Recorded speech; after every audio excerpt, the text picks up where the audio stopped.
Hello and welcome to the House of Strength podcast. I'm your host, Ryan Muncie, and today's episode is going to be a really cool one. We're going to nerd out on some nutrition stuff for you. Our guest today is Kyle Newell, and Kyle is in Hillsborough, New Jersey. He has over 10 years experience in the field. Kyle went to the University of Delaware. He got a degree in fitness management, has a master's degree in physiology. Worked with Rutgers football team, so he's got a background in athletics, and he's also a successful bodybuilder. So when it comes to performance and body composition, this guy knows what he's talking about. So you guys are in for a treat. Kyle, thanks a lot for stopping by and hanging out with us today. Yeah, thanks for having me, Ryan. Looking forward to getting into all the nutrition stuff, like you said, and whatever else comes up. That's my passion, so I'm ready to rock. Definitely.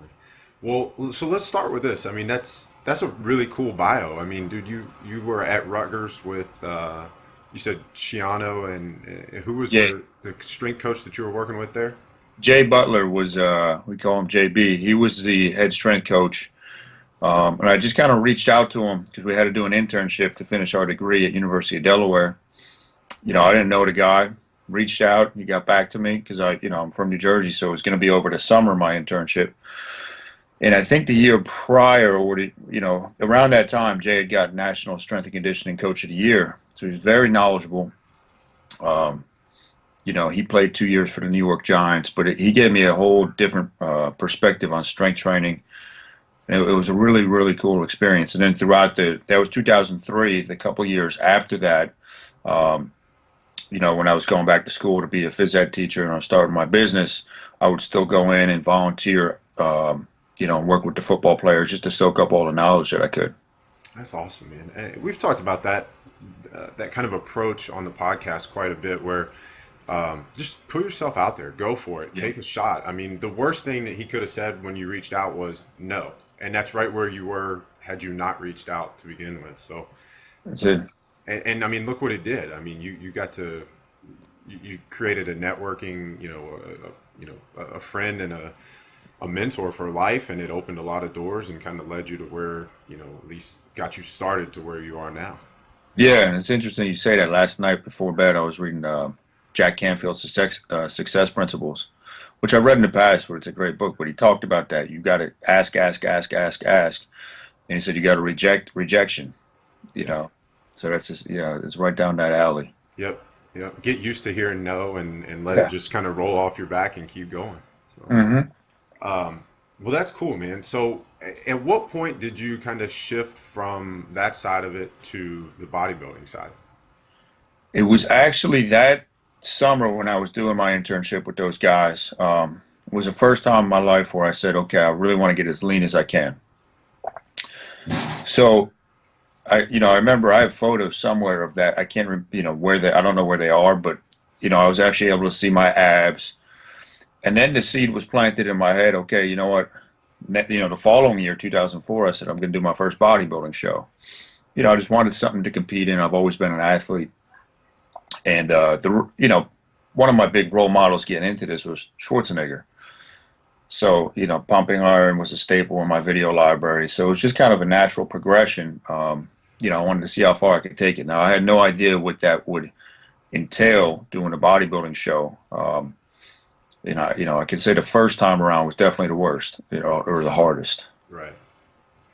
Well, and for the people listening, we don't talk about bodybuilding a lot on our podcast. It's not really something that is a part of what we're doing at House of Strength. I don't mean that in a negative way, but for people listening, one of the reasons that we wanted to bring Kyle on is when it comes to maximizing body composition, maximizing the amount of muscle that you carry, and getting, like Kyle said, as lean as possible. So when we talk about losing body fat, there is no body better than bodybuilders. I mean, it's the name of the game. That's what the sport is. It's more muscle, less body fat, maximizing body composition. So there's no better expert to talk to than a successful bodybuilder. So that's why we're going to center this discussion around the nutrition side of it. How can we eat and plan that around our training so that we can maximize that body composition? Because let's face it, we all want more muscle and less body fat, no matter what our physical pursuit is. Yes. So, you can't tell me that you don't want to look like Brad Pitt in Troy, or run down the field and look like RG3 or something like that. Um, so you mentioned that the first one was the hardest. What made that so difficult? Well, I didn't really, I didn't know the mental challenge of it. When I wound up hiring this guy at a local gym that another bodybuilder um, had told me about, he said, go to this guy for your posing, it was all new to me. And the guy started helping me with my diet. But basically, we did a 16-week prep, and looking back, he basically just starved me, for the 16 weeks. There was no refeeds. There was, you know, uh, the calories, I think we were down, 14, 1,500 a day by the end. And looking back on that experience, I think part of the reason, I structured my diet the way it is now is not damage to the metabolism, but I think my metabolism became so efficient, um, surviving on that low of calories, that a guy my size now, it's changed everything. Where a guy my size might be able to diet on 3,000 calories and get lean. Um, I still have to diet very low to get lean. So if I had known better, I mean, when I have bodybuilders that I prep for shows now, they always have refeeds. We don't go nuts with cardio, traditional cardio. And we just kind of let the course, take it, take itself and unfold. Because you have to, one of my former coaches, Scott Abel, who mentored me in bodybuilding, he talked about you can't force the body to do something. You just kind of got to coax it, go down that path. 'Cause if you force it, the pendulum's going to swing back just as drastically the other way.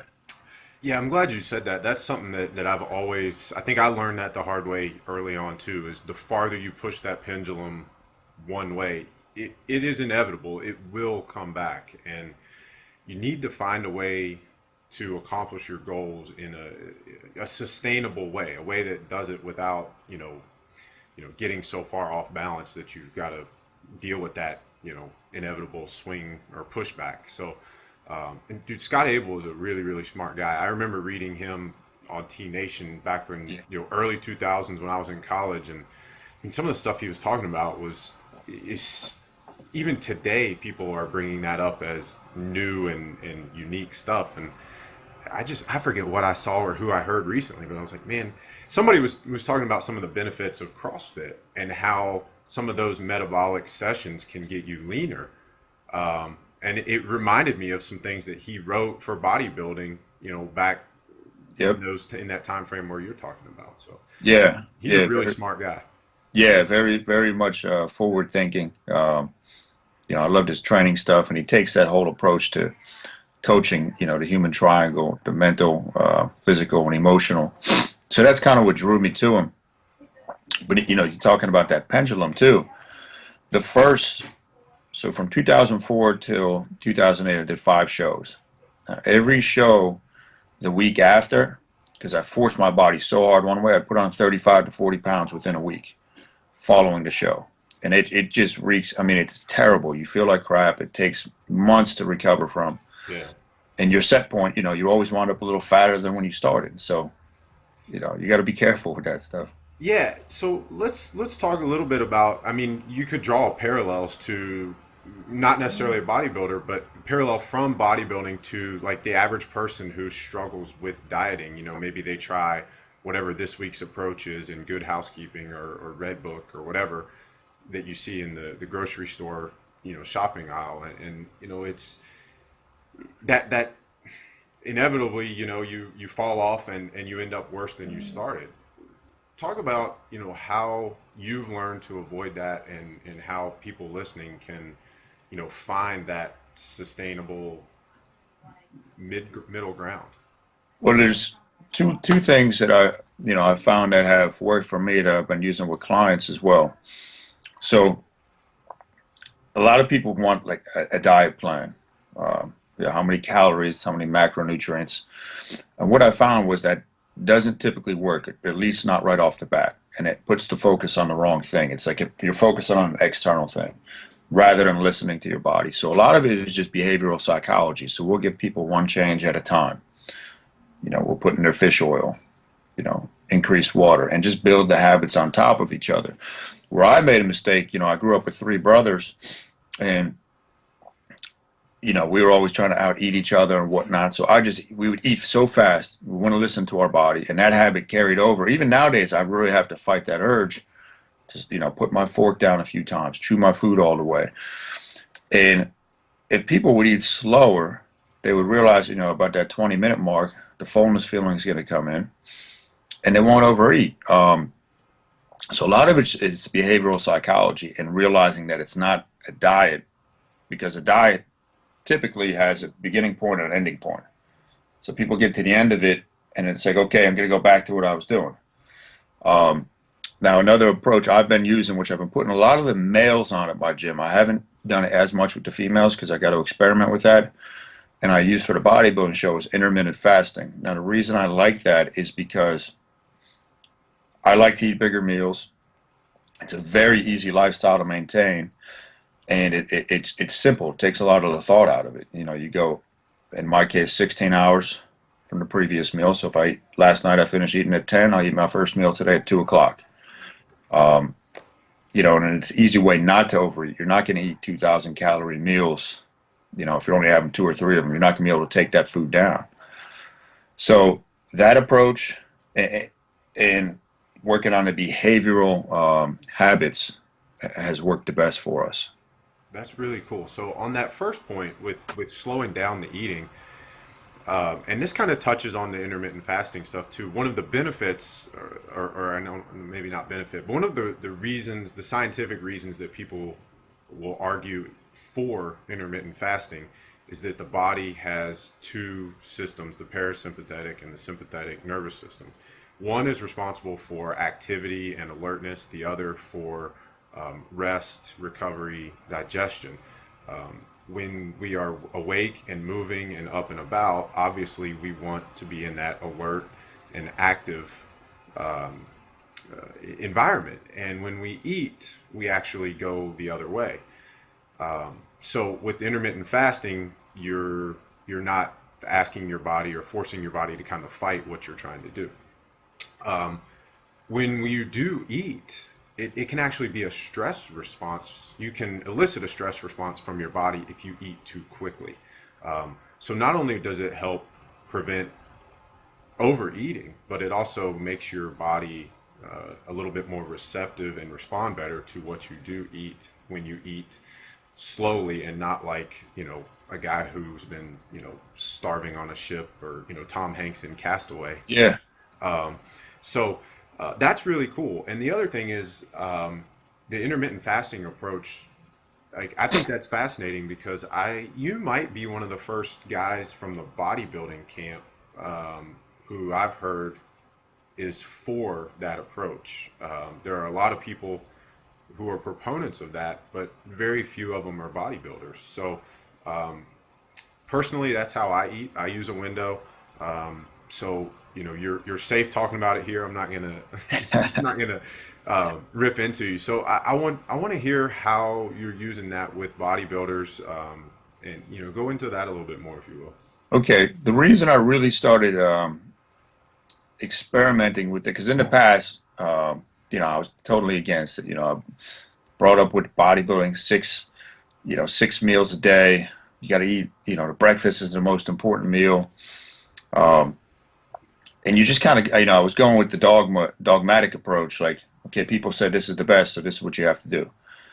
So this year, I had another coach, John Meadows, great guy, known as the Mountain Dog, but his nutritional approach wasn't working for me. It wasn't getting me lean enough. So then I was following, I knew what works from the past. I got to go low calories and cycle dieting, which we'll get into. But so I was following Lyle McDonald's kind of UD2 approach, which is you got to limit your, basically cut your calories in half to maintenance, of what maintenance is. For me, that was 1,500, 1,600 a day. And you got to keep carbs at 20% or less. Now, what that does, it's going to allow us to get into the stubborn fat stores. So I switched to this approach about 8 weeks out from the show. Um, excuse me, I started doing that about 10 weeks out. And I was really trying to get into the lower abs, the glutes, get the fat off of those areas. And then, but at that point, okay, it's on those diet days, I'm eating 4 meals at 400 calories each, and it just, it's miserable. Like you're hungry all the time and whatnot. And then I remembered Lyle said something about, the best we can do is, if you fast, that'll really inhibit those alpha receptors, which are located in the stubborn fat stores, and they're a bitch to try to free up the fat from and get into those fat stores. So I said, okay, if we want to mimic the fast, why don't I just fast and eat a couple larger meals? Because I like to eat bigger meals. So I started doing that about 8 weeks out. So I'd eat 2 meals a day on my diet days. I had my macros figured out. So, carbs were 20% or less of my total calories, trying to keep insulin as low as I could. And I noticed that hunger was much less of an issue eating like that, even though the calories were the same, rather than eating all these small meals. In the research I was doing, I was reading a lot of stuff on Martin Buchanan's site, Lean Gains, a couple books, that I have, The Warrior Diet, Renegade Diet. So I was doing everything I could. Brad Pillen has a good book on it. And the research, a lot of people say you're going to lose muscle. You're going to lose muscle doing that. And I didn't see that with myself. My strength stayed up. Um, And you actually, when you got on stage, you were the heaviest you'd ever been, right? Ever been, yeah. So the last time I competed in 2008, prior to this year, I weighed in at contest day 212. This year, I stepped on stage at 217.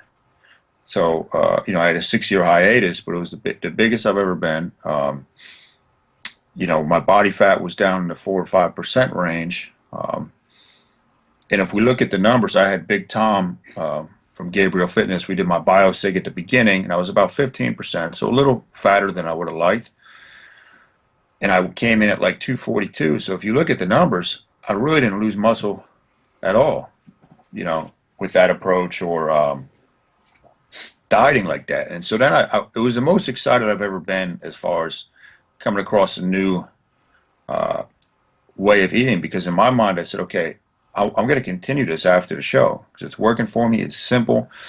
And I wanted to avoid that post-contest rebound where I put on 40 pounds, which is just, that's something I really wanted to avoid this time. So I've been using that and just tweaking it since the contest. Now I weighed in at 217 at the contest. As of Sunday morning, I was 215. So I weigh less. I'm not as lean, but I've kept my weight down. It's been more than a month now. I followed that approach on vacation even. We went on a vacation a week after the show, and I was really nervous because it was all you can eat. I said, oh my God, I'm going to come back 60 pounds bigger. Yeah.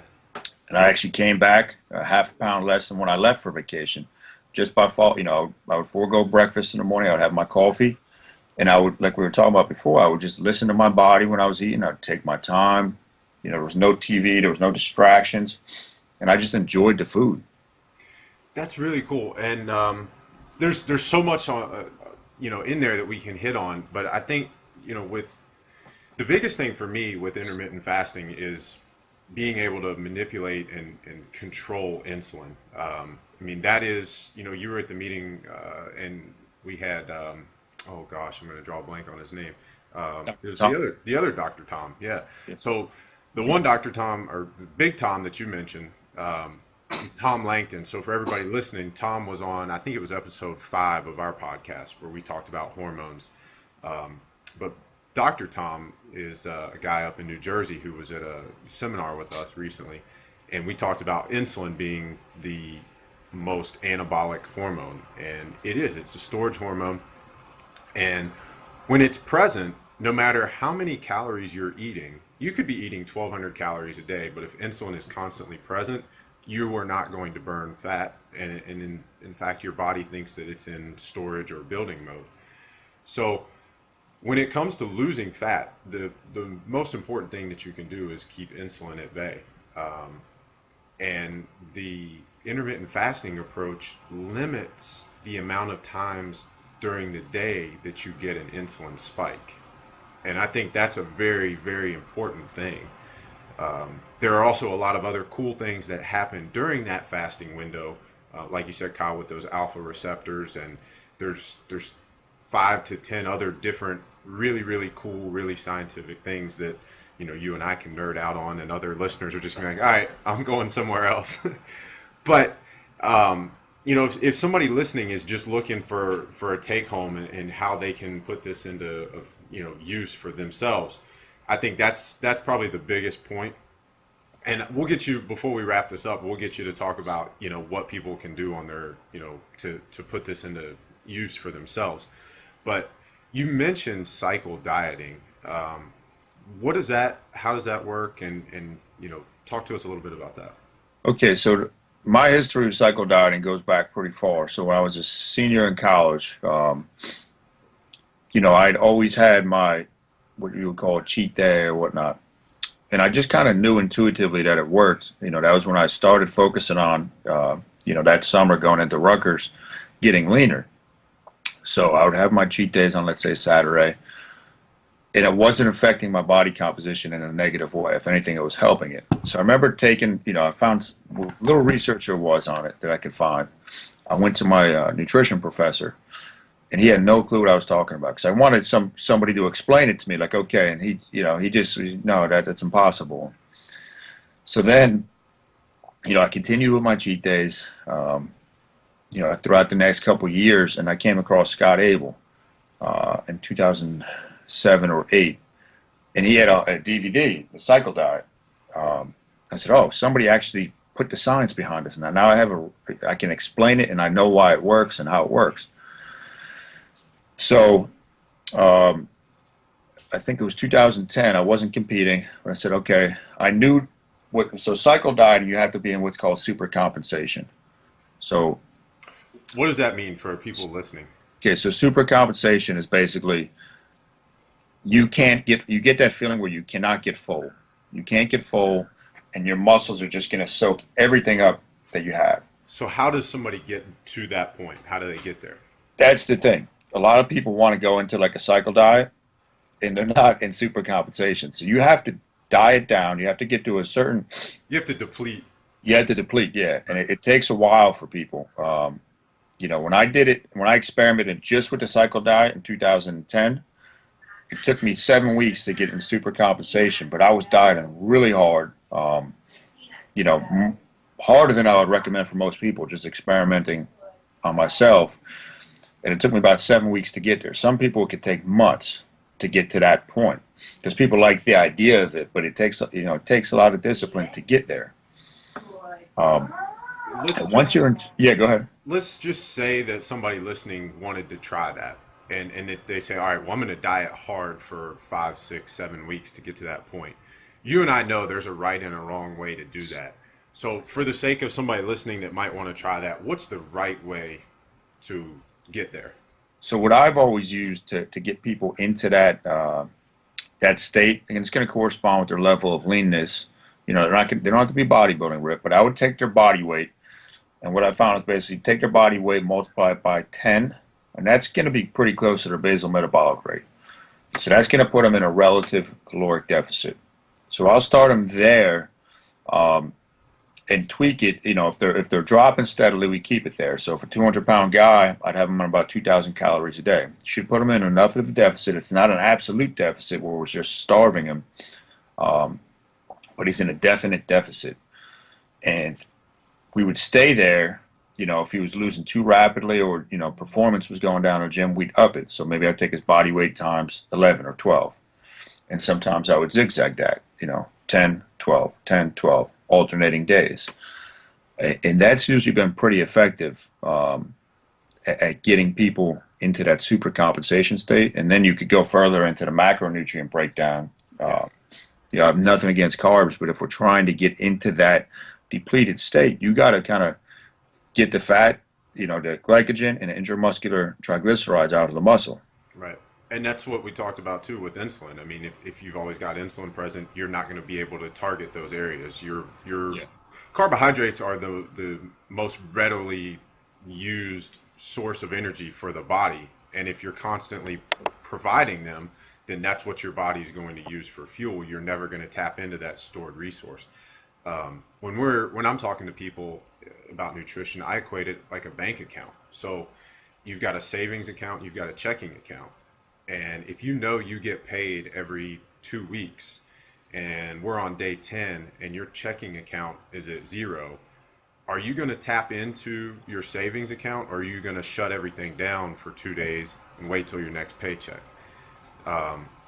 So I think if you think about it like that, your body really doesn't want to tap into what you said, though, that intermuscular triglycerides, or if people want to know what that means, that's the marbling in your steak, right? Yep. So, Yep.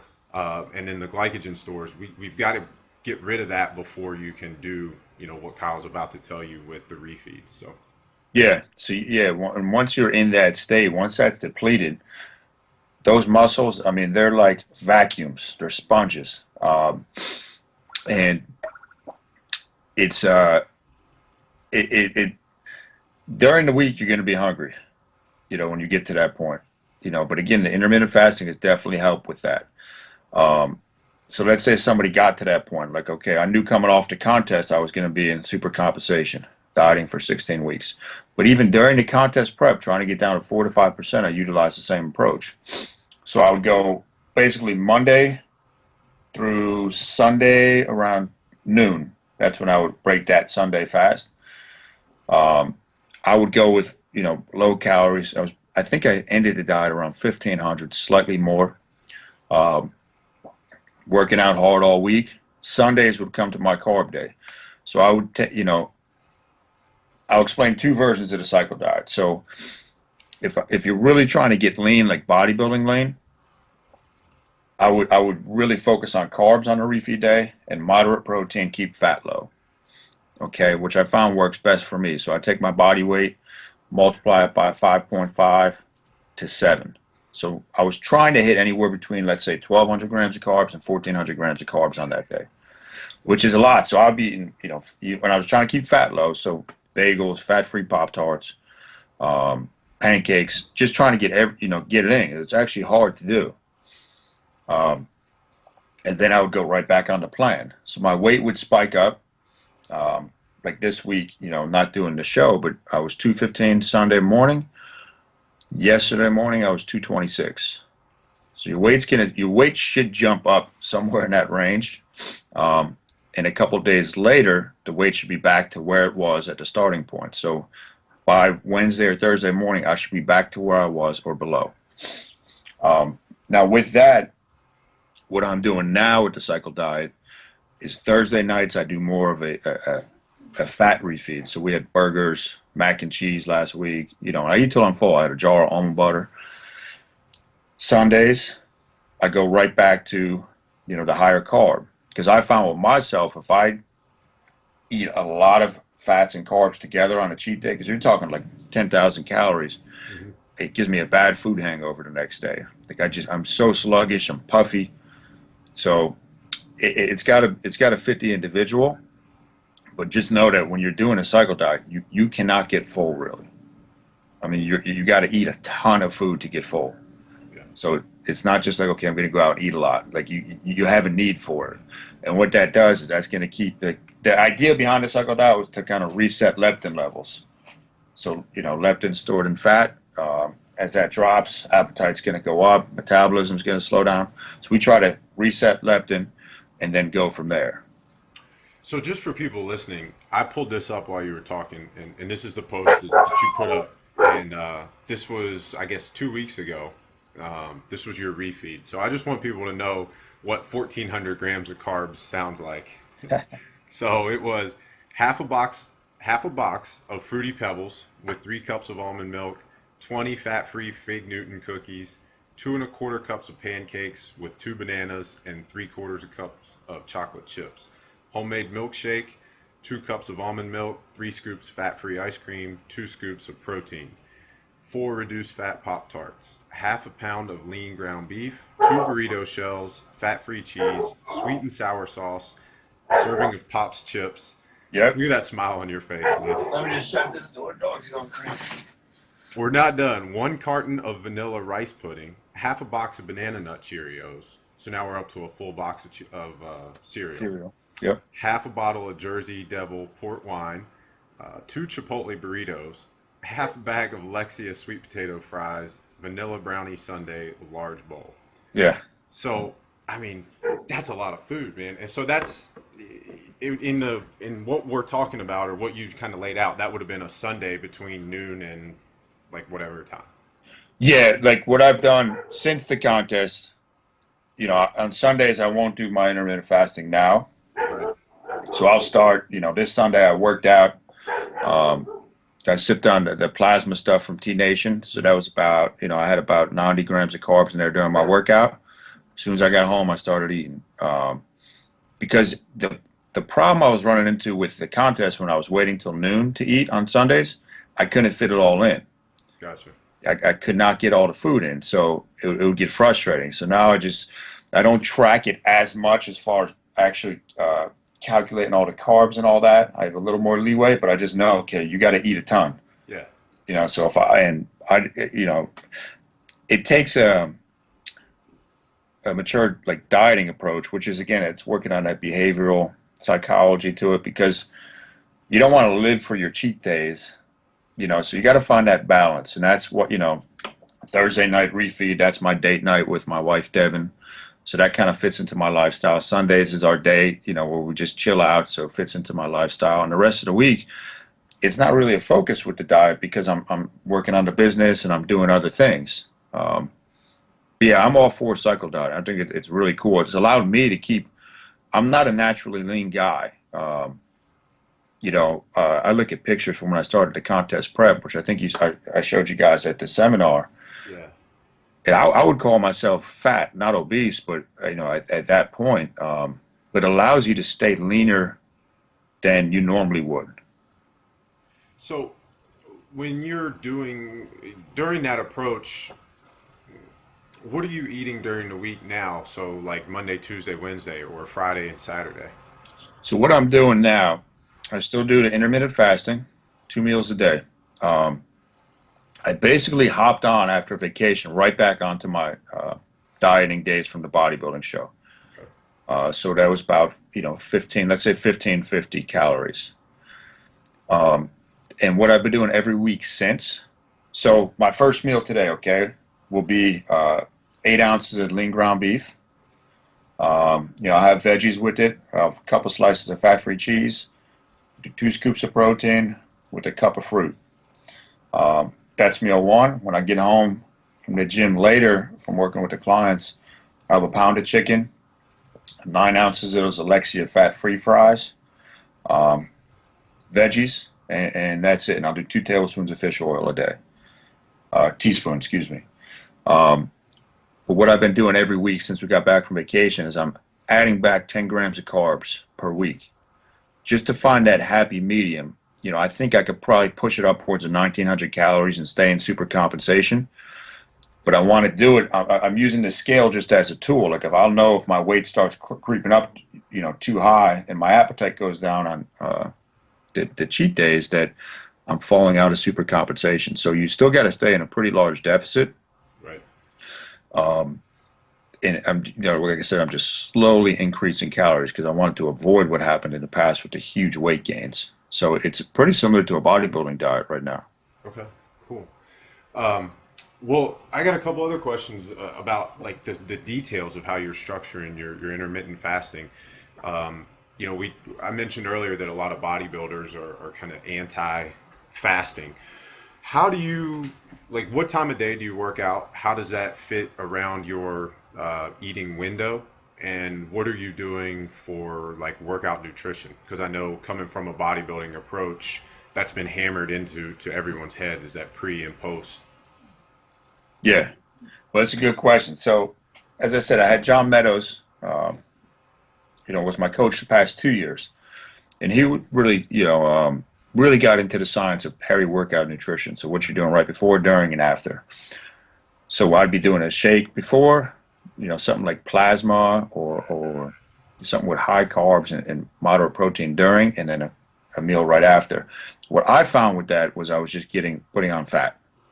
Um, so it's a good question because a lot of people, and you got to realize where a lot of this research comes from, the supplement industry and whatnot. I work out pretty much first thing in the morning now. Um, so I'll work out, let's say 7:30 in the morning. Now I'm not eating till 2 o'clock. So if it's a weight workout, like tomorrow I'll hit the weights, I'll just sip on one scoop of branch chains right before the workout. So that's enough from what I've read to keep me in a pretty much fasted state. It's going to protect the muscle, and that's all I'll have. And then I won't eat again till 2 o'clock. And I found that there's no loss in muscle, and I don't worry about spiking my insulin after the workout. So a lot of people would say it's crazy, especially from the bodybuilding world. But like I said, I noticed I haven't lost any muscle. My strength keeps going up. Um, and back in the day, I used to work out fasted all the time, and I liked it. And then I started falling, oh, you got to eat before you work out, and this and that. And I'm never, to be truthful, when I'm eating a regular diet, I'm never hungry in the morning anyway. It's like you're forcing this food down. Right. So that's the only thing I do really is I have a scoop of branch chain. Sometimes I'll play around with it and do it right after the workout. And I'll throw in some vitamin C and glutamine. Hmm. But that's all I do. I'll sip on my water and my coffee up until I break the fast. So I think the way humans, our genetic code is, just burning muscle and losing, it's not as much as it's made out to be. Yeah, I think you said something that was really, really important there. A lot of that research and a lot of the reporting is coming from the supplement industry. It's coming Yeah. from somebody with something to sell. Um, and I think another thing you mentioned is just that something that everybody needs to pay more attention to is how do you feel and what works for you. You mentioned that back in the day you always trained fasted and you felt good. Um, and if that's everybody's got to do their own experiments on themselves. Pay attention to how it feels, what works, what doesn't work. It's like you're saying with the way you're steadily adding carbs back in. You have a plan that you kind of created almost as a theory or a hypothesis that you're testing, but it's not this thing that's written in stone that says, okay, Kyle Newell, this is what you need to do. That's not out there for any of us. Yeah. And even the people like you and me who are, experts, we're doing is experimenting on ourselves and figuring out what works, not only for ourselves, but for other people. So I think that's really valuable information and stuff that people should not overlook. So eh, one other quick question. You mentioned coffee. Do you put anything in your coffee? I'll do some stevia, and sometimes I'll put in a teaspoon of tyrosine, Okay. and that's pretty much it. I might put a splash of coconut milk, but I mean, you're talking less than 10 calories. Yeah. Um, Why tyrosine? just it, for people that don't know what it is, it's amino acid, but a lot of people are deficient in it. Okay, so especially if you train hard and us being business owners, high stress, it gets depleted. But tyrosine kind of activates the brain. It's not a stimulant, but it makes you more alert, makes you feel good. So if you look in a lot of like energy drinks, tyrosine is one of the main ingredients. And it's such a cheap stuff. I mean, I buy bags of it, I think from True Nutrition are like $5. It's so cheap, and I think everybody should really be on it. Like I've had people on the gym, okay, put some in your coffee, and they can't believe the way it makes them feel without that, that buzz where they're going crazy. Yep. So I'll use that because one of my other focuses after the contest was okay, everything I wanted to do workout wise and nutrition was geared towards my brain health, Hmm. keeping my weight down and making sure my brain can really function because I kind of got fried getting ready for the contest where my brain was just shot. So that's one of the brain supplements that I'll use. What other brain supplements are you playing with? Alpha GPC, um, acetyl L-carnitine, uh, and then Fast Brain 2.0 Mhm. by Poliquin. So I'll rotate those. Fish oil, because a lot of the stuff I follow what Poliquin says. Some Biosig. I've gone through his courses, and something I just started using. Do you know Dave Osprey? I do. Yeah. So when I interviewed him for a book that I did, and we had talked about Provigil. Yep. So I just started using that, and I think to me, I mean, it's you have to get it from your doctor. It's awesome. I mean, it's hard to explain what it does, but it's you sit down and you're just like, they say it's like the drug from the movie Limitless. Limitless. Yep. I mean, it's crazy. So I've been playing around with that, and I've done all my research on it, and I feel pretty confident and comfortable taking it. Mhm. Um, so that's what I'm doing for the brain health right now. Yeah, I listen to Dave's podcast quite a bit, and he is. I don't know if you guys can see in the background, but we've got some of the I bulletproof, see. the upgraded collagen, and I'm drinking the bulletproof coffee. Um, a lot of the cognitive stuff is really cool. It's kind of mental bodybuilding, and I've gotten into that a lot recently. And I'll give you a couple of recommendations that I found that work for me. He is a big proponent of all of the racetams, paracetam, aniracetam. I think the original is just paracetam. That's a really, really cool one. You talk about focus and being Yeah. alert, being able to kind of connect those dots. That one is awesome. Alpha Brain is a really cool supplement. It has alpha GPC in it with a few other nootropics, and that comes from On It. So if you want one to kind of cycle in with your fast brain, that would be one to check out. Yeah. And MCT oils. I know with what you do, maybe that might be a good source of energy, but also that as you know, they're going to be preferentially burned for energy both by the brain and the body because they're not that long chain fatty acid. Yeah, I mean, great recommendations, man. I got to start incorporating that. I've never really, it's something I would like to get into the MCT. Yeah.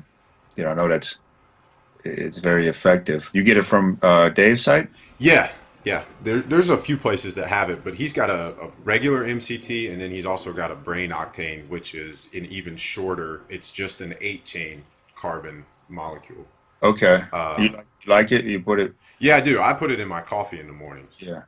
and they've actually he's done some tests with like keto strips. So for people listening, you can basically pee on a stick, and it will test the ketones in your blood, so or in your urine. I'm sorry, and it will tell you, the higher the presence of those, obviously means that that's what your body's using for fuel. So, like we've talked about earlier, if you want to if you're keeping insulin down and you're not burning carbs for fuel, then you have to burn something else. And of course, that's going to be either the fat from your diet or the stored body fat that you have on your body.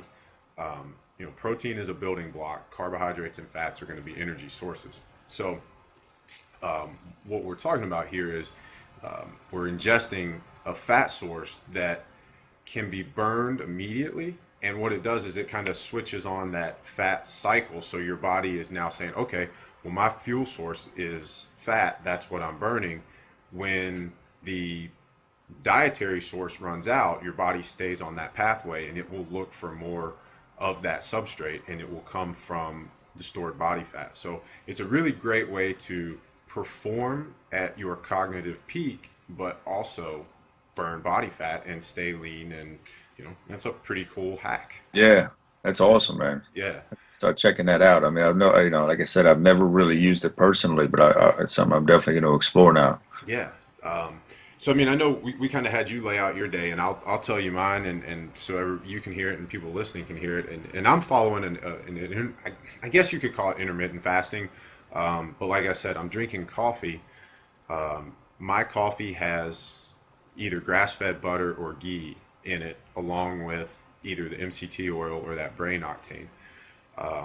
So I don't know that you could really call that fasting. I mean, gosh, I probably have 2 tablespoons of each in coffee that I sip from 8 a.m. until usually about 2 p.m. So I mean, you're looking at 4 tablespoons. That's what 50 to 60 grams of fat. I don't know Mhm. that you could really consider that fasting. But then I'll have an eating window that usually lasts. It's not one meal, it's not 2 meals. It's just kind of like, okay, I know that, kind of like you said, I kind of have a general rule of numbers that I want to hit. For me, it's at least a pound of meat a day, whether it's a pound of beef or a pound of turkey or whatever. Sometimes it's a dozen eggs. And then I've got a little bit of carbs and some more fats to get in. And some days when I'm really busy, that gets broken down into, 2 or 3 meals over a 3 or 4 hour period. Sometimes it's, I ran out of groceries and haven't had time to get to the store, so it's just whatever I've got, and it's just a mash of weird stuff. And, so like today, I'm prepared, so it's going to be, I've got a pound of turkey.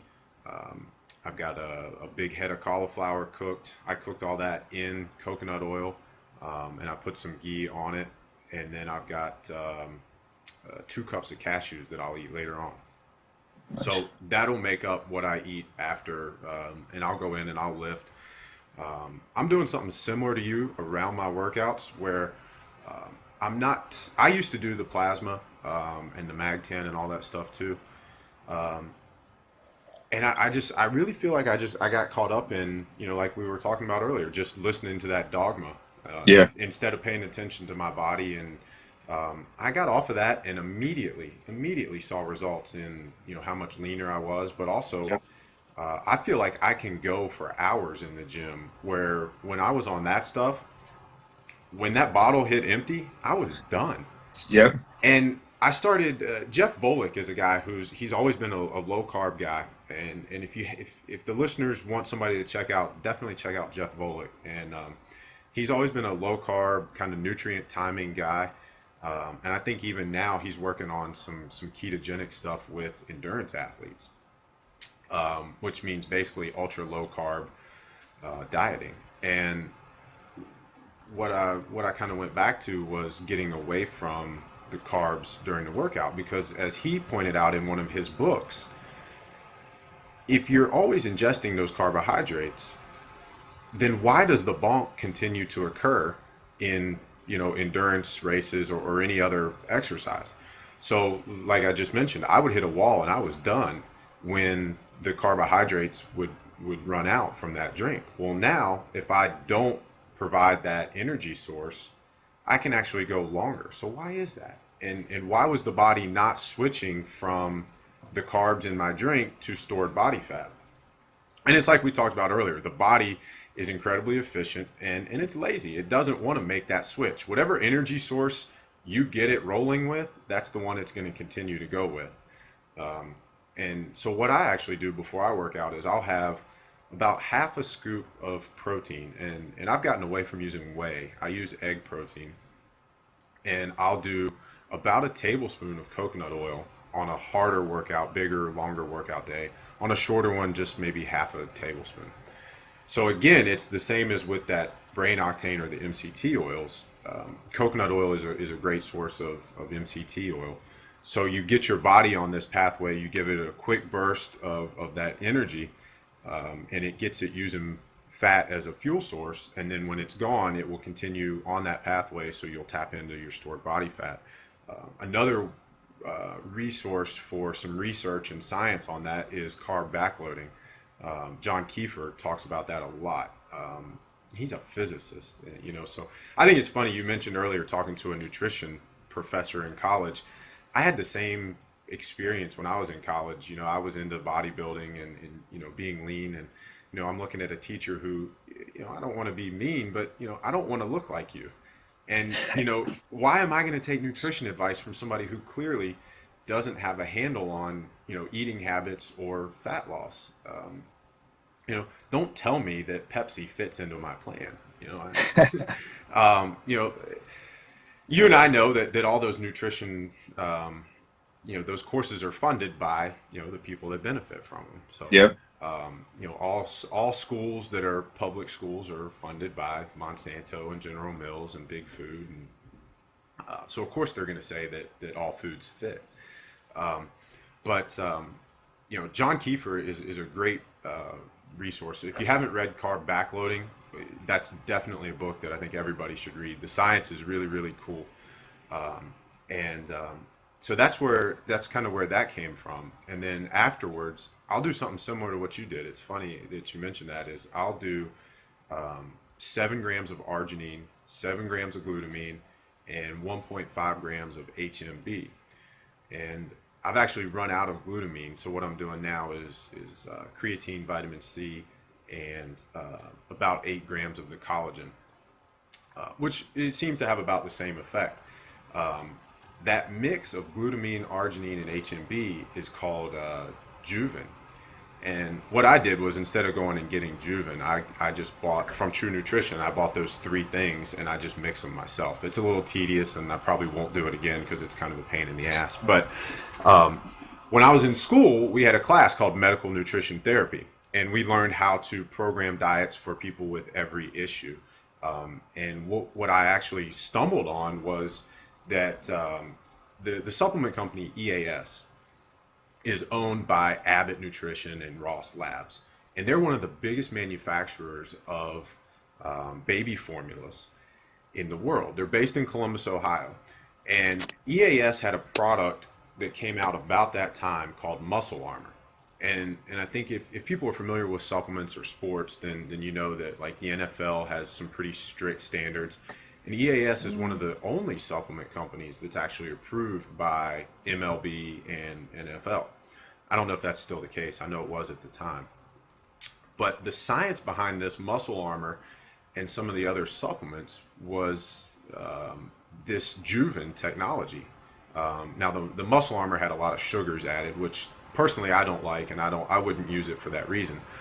But you know, that Juven stuff is actually used in a clinical setting. So in the hospital, they're using Juven to repair tissue and help people with really traumatic injuries regrow tissue at a really fast rate. If you look at, I think Ensure is another one. There's commercials. If you've seen the commercial with there's like a bottle of Ensure in the refrigerator, and he's doing bench presses with the rubber bands that are around 2 stalks of celery. But the science behind this Ensure, now there's look, I'm not saying go drink Ensure. There's a lot of crap in Ensure that you don't want to be drinking, but they do have this Juven in it, and so there's a lot of science and there's a lot of research and literature on this Juven stuff, and I just thought, what the heck, why not? And I actually noticed that I'm sitting at about 190 to 195, and that's the heaviest I've been in probably 3 or 4 years, and it's also the leanest I've ever been at this body weight. So, That's cool. yeah, I would definitely back that up. And like I said, the science is out there. Look into Juven and that combination of it's 7 grams of glutamine, 7 grams of arginine, and 1.5 grams of HMB. And you would want to do that twice a day. I'll take the other dose first thing in the morning. That's, So I think that's a lot of stuff that we've thrown out at everybody. And what we'll do is, before we wrap this up, Kyle, we make all of our guests answer a final closing question. So in 2 parts, part A is if our listeners take away one thing on topic, what's the most important thing you want them to take out of this? um, that the diet has to be individual to the person. Cycle dieting won't work for everybody. And you gotta listen to what your body says, and like you said, don't follow what all the supplement ads are telling you to do. So listen to your body. Whatever way you perform best, and it keeps you the healthiest and leanest, that's the way you got to go. Awesome. And then the part 2 for that question is off topic. If you could only give our listeners one piece of advice to have a better life, happier, stronger, healthier, what would you tell them? I would tell them, keep a grateful journal, a grateful log. I write in mine every morning, sometimes at night too, and I list out everything in my life that I'm already grateful for that I have. Because a lot of times we lose focus of that, and you think you need all this stuff in the future that takes you out of the present that's going to make you happy. When you realize, like, I got everything I need right now to be happy. And I'll just try to put a whole page sometimes of stuff I'm already grateful for that I have. And what that does, Ryan, I think that helps bring in other things to be grateful for into your life. Yeah. So it's real simple. That's awesome. I know Travis Stetzel was on here, and he talked about that too. I think there might have been one other guest where we talked about that. So for people listening, you're starting to see a thread. Be grateful. The more you look for things for which to be grateful, the more you kind of see and kind of can count your blessings. And that's really good advice. Kyle, where can people find you if they want to get in touch with you or get more of you? Where can they find you? My website, Newell Strength, Newell Strength.com. Be glad to help anybody out if you have any questions on any of the stuff we talked about. Um, and if you have any input, I'm always looking to learn, guys. Well, we haven't mentioned this yet today, but we always have a blog version of this on the House of Strength blog that will have the video version as well as show notes. So we're going to have links there to some of the books that we talked about, some of the supplements that we talked about, and of course Kyle's website and an easy way for you guys to get in touch with him so you don't have to search for that. Cool. So make sure you check that out, houseofstrengthgym.com, to see the video version of this and all of our other podcasts. So that's it. Kyle, man, this was awesome. I can't thank you enough for hanging out Yeah. with us. Thank you, Ryan. This was great, man. Had a lot of fun.